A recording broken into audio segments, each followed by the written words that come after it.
have already discussed about answer the following questions and also multiple choice questions on our environment chapter. Okay, in this chapter we will discuss about 2 more questions on our environment chapter. Okay, so look at the first question. Give scientific terms for the following. So those terms are the process of eating and being eaten. Here the process of eating and being eaten. So what is the scientific term we can call this concept? Andre, so the process of what eating and being eaten, that is called as what? Food chain. So food chain alli enagutte, the organisms which can depends on the other organisms for the food. Okay na? Here then second one is the relationship between abiotic and biotic component. So what it terms indicates the relationship between the what biotic and abiotic component. It is called as what? Ecosystem. Okay, so ಇಲ್ಲಿ ಏನಾಗುತ್ತೆ ಅಂದ್ರೆ biotic ಮತ್ತು abiotic ಮಧ್ಯೆ relationship ಇತ್ತು ಅಂದ್ರೆ ಏನಾಗುತ್ತೆ ಅದು ಆ ಟರ್ಮ್ ಅನ್ನು ನಾವು ಎಕೋಸಿಸ್ಟಮ್ ಅಂತ ಕರೀತೀವಿ. Okay, so next question,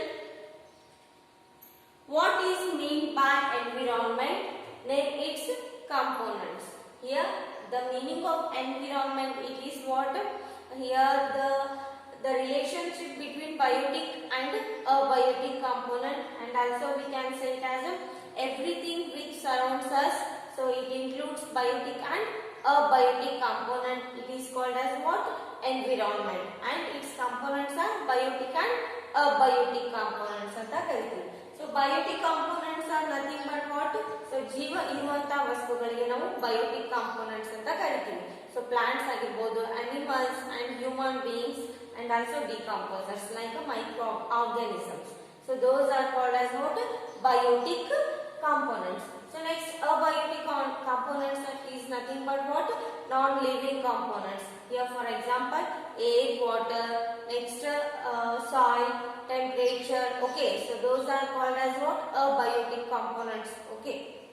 Next, third question, what is 10% law? Give an example. So already we have discussed in our previous classes, that is what? 10% law. So what is meant by 10% law? Here the energy can be transferred from one trophic level to another different trophic level. Here if the energy in first trophic level, that is a 5000 kilojoules, means next trophic level it has only 500 kilojoules of energy. So another next trophic level it has only 50 kilojoules of energy. Next last trophic level only have 5 kilojoules of energy. So this time the energy will be transferred from first trophic level to different trophic level. So this is called as what? 10% law. So only 10% of energy will be transferred from what? Initial point to different points. Okay, this is called as a 10% law. Okay, so next, what is artificial ecosystem? Give 2 examples. So artificial ecosystem, it is nothing but what?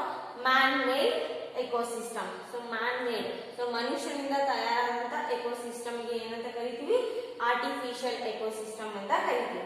So the examples are garden and crop field and also aquarium. So ಇವೆಲ್ಲ ಏನು man-made components ಅಂತ ಕರೀತೀವಿ. Okay.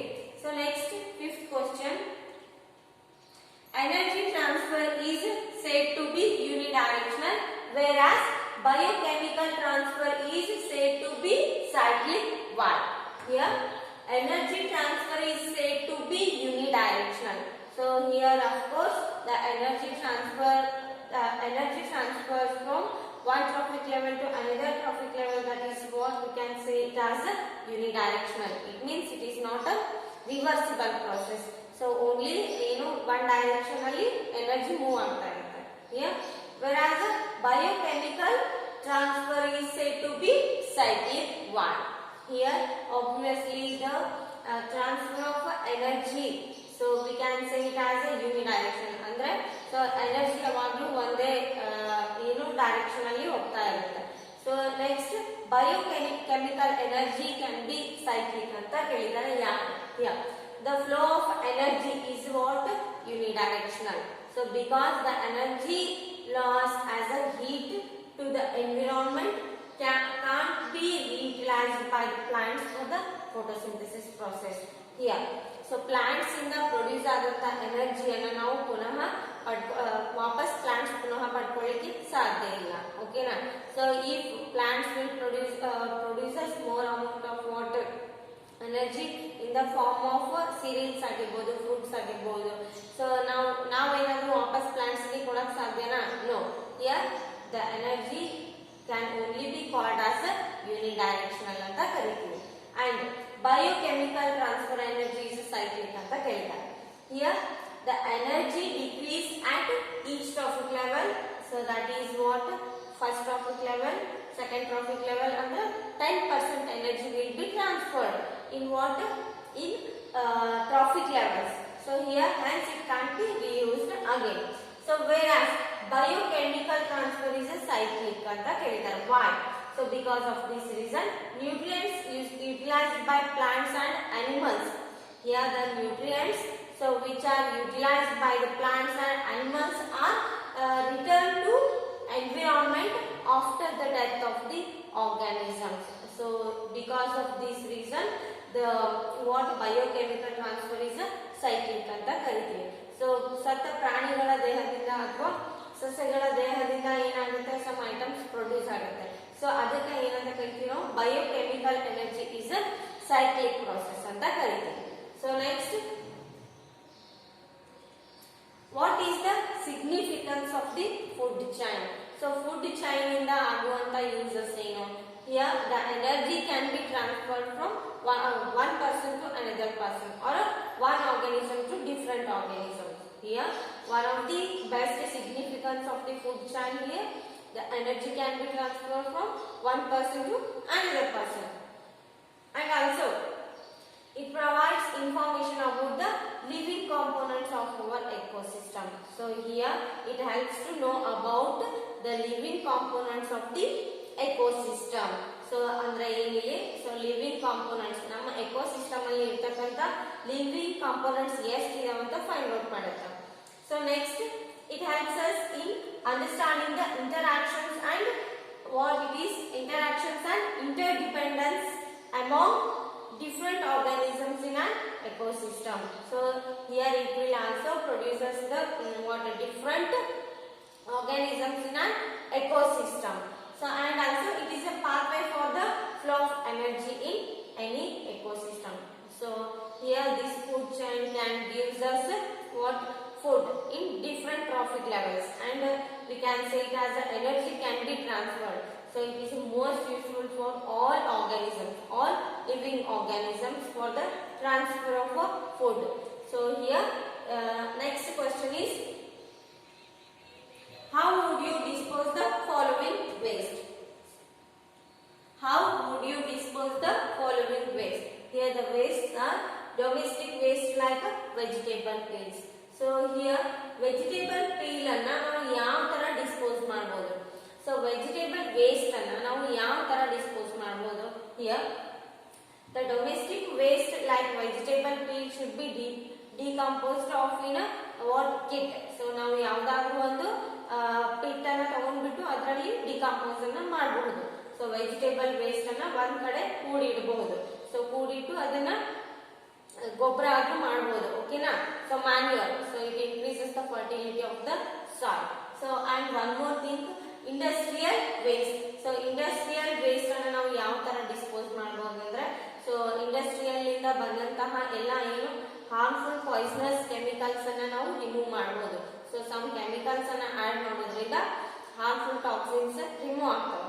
So ಅದರಿಂದ ಏನ್ ಮಾಡಬಹುದು? ಬಂದಂತ water ಅನ್ನ so river ಗೆ ಹರಿಬಿಡಬಹುದು. Okay, so this start we have to dispose some waste. See here the vegetable peels. So vegetable peels ಇಂದ ನಾವು ಏನ್ ಯೂಸ್ ಮಾಡಬಹುದು ಅಂದ್ರೆ ಬಯೋಗ್ಯಾಸ್ ಅಥವಾ ಬಯೋಮಾಸ್ ಅನ್ನ, ಸೊ ಅದರಿಂದ ಎನರ್ಜಿಯನ್ನ ಪ್ರೊಡ್ಯೂಸ್ ಮಾಡ್ಕೋಬಹುದು. So this time we have to utilise this type of the waste. ಅಂದ್ರೆ ಡಿಕಂಪೋಸ್ಡ್ ವೇಸ್ಟ್ ಇಂದ ನಾವು ಎನರ್ಜಿಯನ್ನ ಫಾರ್ಮೇಶನ್ ಮಾಡಬಹುದು. ಸೊ ನೆಕ್ಸ್ಟ್ ಹಾರ್ಮ್ಫುಲ್ ವೇಸ್ಟ್ ಇಂದ ನಾವು ಏನ್ ಮಾಡಬಹುದು ಅಂದ್ರೆ ಹಾರ್ಮ್ಫುಲ್ ಕೆಮಿಕಲ್ಸ್ ಅನ್ನ ರಿಮೂವ್ ಮಾಡಿಬಿಟ್ಟು ಸೊ ನದಿಗಳಿಗೆ ಹರಿಬಿಡೋದ್ರಿಂದ ಏನಾಗುತ್ತೆ, ಸೊ ಕರೆಕ್ಟ್ ವೇ ಅಲ್ಲಿ ವೇಸ್ಟ್ ಡಿಸ್ಪೋಸಲ್ ಅನ್ನ ಮಾಡಬಹುದು. So next, why vegetarian food habit helps us in getting more energy. Here, why vegetarian food habit helps in getting more energy. So ನಮಗೆ ಜಾಸ್ತಿ ವೆಜಿಟೇರಿಯನ್ ಫುಡ್ ತಿನ್ನೋದ್ರಿಂದ ಜಾಸ್ತಿ ಅಮೌಂಟ್ ಆಫ್ ಎನರ್ಜಿ ಸಿಗುತ್ತಾ? See here, the answer is a person having a vegetarian food habits is closer to the producer. ಅಂದ್ರೆ so ನಾವು ಯಾವಾಗಲೂ ಸಸ್ಯಾಹಾರಿ ಜೀವಿಗಳಾಗಿದ್ರೆ so we are closer to producers. Here, producer level get maximum amount of energy as compared to the organisms at higher trophic level. So because only 10% of energy can be transferred from one trophic level to another trophic level. So ನಾವೀಗ direct ಆಗಿ ಇಲ್ಲೇನಂದ್ರೆ first trophic level ಅಲ್ಲಿ ಇರ್ತಕ್ಕಂಥ producers ಮೇಲೆ depend ಆಗಿದ್ವಿ ಅಂದ್ರೆ, ಆಹಾರಕ್ಕಾಗಿ producer ಮೇಲೆ depend ಆಗಿದ್ವಿ ಅಂದ್ರೆ ಏನಾಗುತ್ತೆ, ನಮಗೆ ಜಾಸ್ತಿ ಅಮೌಂಟ್ ಅಲ್ಲಿ ಎನರ್ಜಿ ಸಿಗುತ್ತೆ. So we can get more energy than other trophic levels. So if we are dependent on the first trophic level like producers, so producer ಅಂದ್ರೆ like herbivorous plants, so purely vegetarian. So pure vegetarian ಇರೋದ್ರಿಂದ ನಮ್ಮ ಬಾಡಿಯಲ್ಲಿ ಏನಾಗುತ್ತೆ, immunity power ಜಾಸ್ತಿ ಆಗುತ್ತೆ. And one more thing is our blood becomes pure, ಅಂದ್ರೆ ನಮ್ಮ ದೇಹದಲ್ಲಿ ಹರಿತಕ್ಕಂತ ಬ್ಲಡ್ ಪ್ಯೂರಿಫೈ ಆಗುತ್ತೆ. ಸೊ ನೆಕ್ಸ್ಟ್ ಏನಂದ್ರೆ, ಸೊ ಜಾಸ್ತಿ ಅಮೌಂಟ್ ಅಲ್ಲಿ ಎನರ್ಜಿ ಪಡ್ಕೊಂತೀವಿ ನಾವು. So if we are completely vegetarian means. Okay, so next, so and non-vegetarian also provides energy, but as according to the question here, why vegetarian food habit helps us in getting more energy? Yes, of course we will get more energy as compared to different trophic levels. Okay, so next question, why is there a need to ban the use of polythene bags? So why is there a need to ban the use of polythene bags? So these polythene bags can be decomposed in the soil? No. Here the polythene bags are the examples of what? Non-biodegradable waste. So polythene bags, so it is not decomposed with the help of the microorganisms in the soil. So because of this reason, polythene, so we should avoid the use of the polythene bags. So it will affect the environment pollution. Okay, so polythene bags andre so adanna ಏನು ಪರಿಸರದಲ್ಲಿ decompose ಆಗಂಗಿಲ್ಲ. Micro ಆರ್ಗ್ಯಾನಿಸಮ್ಸ್ಗಳ ಸಹಾಯದಿಂದ ಏನಾಗುತ್ತೆ, polythene bags decompose ಆಗಂಗಿಲ್ಲ. So because of this reason we have to ban the polythene bags. Okay, so it will produces lots of environmental pollution. So because of this reason we have to ban the use of polythene bags. Okay, so next question, what are the two functions of the ecosystem? So here an ecosystem will helps to what exists the living things. So ecosystem alli enagutte, so biosphere ide, atmosphere ide, so good amount of the energy will be get from the ecosystem. Okay, see here, interactions of any ecosystem refers to its functions. These interactions are, so first one is biochemical cycles. So here some points are given here. So first one is what? Biogeochemical cycles. Here this cycle transfers between the living and non-living components. So ಏನಾಗುತ್ತೆ, so here the interaction between living ಅಂದ್ರೆ biotic components ಮತ್ತು non-living components, it is nothing but what? Abiotic components. So it is like the interaction between biotic and abiotic components. Here the ecosystem will provide us the interaction between biotic and abiotic components. So always living organisms depend on the abiotic components for the survival of the life. So now ಗಾಳಿಯನ್ನು use ಮಾಡ್ತೀವಿ, so it is an example of what? Non-biotic. Okay, so next we need light. So with the help of the light we can see the things. So ನಾವು ಏನನ್ನ ಬೆಳಕನ್ನ use ಮಾಡ್ತೀವಿ, ಗಾಳಿ use ಮಾಡ್ತೀವಿ, heat ಅನ್ನ use ಮಾಡ್ತೀವಿ, soil ಅನ್ನ use ಮಾಡ್ತೀವಿ. So almost all living organisms can use the non-living components for the survival of the life. Okay. So next one is a flow of energy. So obviously the flow of energy from one person to what a different person or a one organism to another organism. So here already we know about. So with the help of the producers we can get the energy. So here producers like a plants. So plants gives us what food or anything that we can utilize in the form of the energy. Okay. So this type of functions will gives us the for all living beings. So here these are the most useful functions of the ecosystem.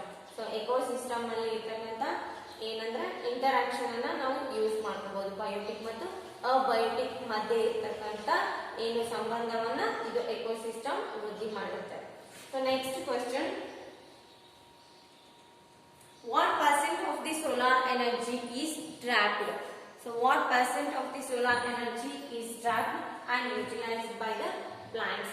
So which type so how much percent of the energy can be utilized by the plants? So solar energy ಇಂದ ಬರ್ತಕ್ಕಂತ ಎನರ್ಜಿಯನ್ನು ಎಷ್ಟು percent plants absorb ಮಾಡ್ಕೊಳ್ಳುತ್ತೆ? So here 1% of the sun energy can be utilized by the plants to synthesize its food. Okay.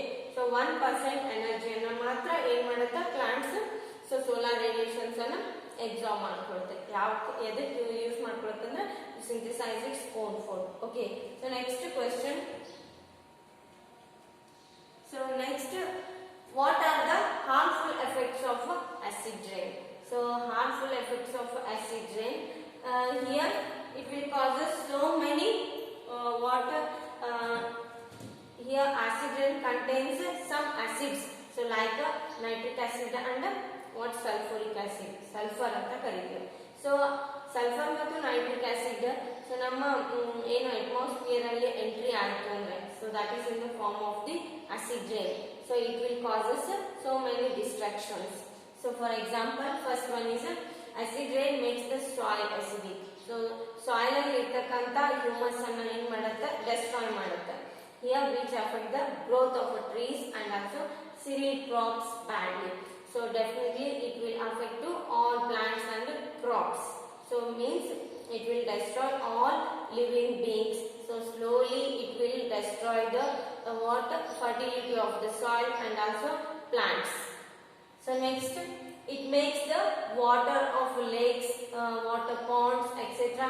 So ಏನಾಗುತ್ತೆ ಅಂದ್ರೆ water bodies ಏನಾಗುತ್ತೆ open up ಇರ್ತೈತಿ. So ಅದ್ರಲ್ಲಿ ಏನಾಗುತ್ತೆ ಅಸಿಡಿಕ್ ರೇನ್ ಎಂಟ್ರಿ ಆಯಿತು ಅಂದ್ರೆ so it will affect to living organisms in the water. So it will affect water should be pollutant. So if the water should be pollutant means what it will happen to aquatic animals. So automatically aquatic animals so will die. So because of due to this acid rain. And also here which affects the growth of aquatic plants and also animals. So ನೀರಿನಲ್ಲಿ ಇರತಕ್ಕಂತ ಸಸ್ಯಗಳು ಆಗಿರಬಹುದು ಪ್ರಾಣಿಗಳು ಆಗಿರಬಹುದು so ಎರಡಕ್ಕೂ affect ಆಗುತ್ತೆ. So next, bacteria. So that is useful for maintaining soil fertility are killed. So now earthworm anta kariteve, ಎರೆಹುಳ anta kariteve. So because of this acid rain that will kill. So here this acid rain will kill the water that bacteria which is present in the soil. So soil ಅಲ್ಲಿ ಇರತಕ್ಕಂತ humus ಅನ್ನ ಹೆಚ್ಚಿಗೆ ಮಾಡುವಂತ ಕೆಲವೊಂದು micro organisms ಇರ್ತಾವೆ. So ಆ micro organisms ಏನ್ ಮಾಡ್ತಾವ ಆಸಿಡ್ ರೈನ್ ಬಿತ್ತು ಅಂದ್ರೆ so definitely they will die. So next, it affects the historical monuments. So you know Taj Mahal, so that is a little bit that white color will be ಏನಾಗುತ್ತೆ slightly it will changes its color. So because of due to this acid rain. So monuments ಅಂದ್ರೆ ಏನು ತಾಜ್ ಮಹಲ್ ಆಗಿರಬಹುದು. So here it will affect the historical monuments and also what buildings badly, especially those made up of marble. So marble ಅಂದ್ರೆ ಬಿಳಿ ಪರ್ಚೆ ಅಂತ ಕರಿತೀವಿ. So marble ಇಂದ ಆದಂತಹ ಕೆಲವೊಂದು ಬಿಲ್ಡಿಂಗ್ಸ್ ಆಗಿರ್ಬೋದು ತಾಜ್ ಮಹಲ್ ಆಗಿರ್ಬೋದು ಸೊ ಏನಾಗುತ್ತೆ ಅಂದ್ರೆ ಡೆಸ್ಟ್ರಾಯ್ ಆಗುತ್ತೆ. So it will changes its colour because of due to this acid rain. Okay, so remaining questions I will solve in next class.